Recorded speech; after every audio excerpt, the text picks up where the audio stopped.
بسم اللہ الرحمن الرحیم۔ عالم ارواح کیا ہے؟ کیا آپ نے کبھی کسی اجنبی کو دیکھ کر سوچا ہے کہ میں اسے پہلے سے جانتا ہوں؟ اس کی وجہ ہے عالم ارواح۔ دوستو، عالم ارواح وہ پہلی دنیا تھی، اس سے پہلے کہ ہماری روحیں اس دنیا میں آئیں۔ اللہ تعالیٰ نے تمام روحوں کو ایک جگہ جمع کیا تھا، اس جگہ کا نام ہے عالم ارواح۔ اللہ تعالیٰ قرآن میں فرماتا ہے الست بربکم، کیا میں تمہارا رب نہیں ہوں؟ اور تمام روحوں نے ایک ساتھ جواب دیا قالوا بلا شاہدنا، جی ہاں ہم گواہی دیتے ہیں۔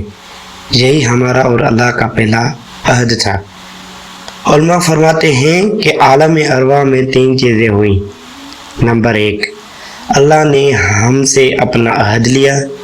نمبر 2، تمام روحیں وہاں ایک دوسرے سے ملی۔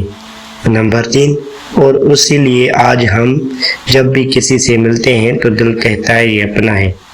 میرے خیال میں یہی وجہ ہے کہ ہمیں کچھ لوگ پہلی نظر میں بہت اپنے لگتے ہیں، کیونکہ ہماری روحیں عالم ارواح میں ایک دوسرے کو جانتی تھیں۔ کمنٹ میں بتائیں آپ کا کیا خیال ہے۔ ویڈیو اچھی لگی ہو تو لائک اور سبسکرائب کرنا مت بھولیے گا۔ جزاک اللہ۔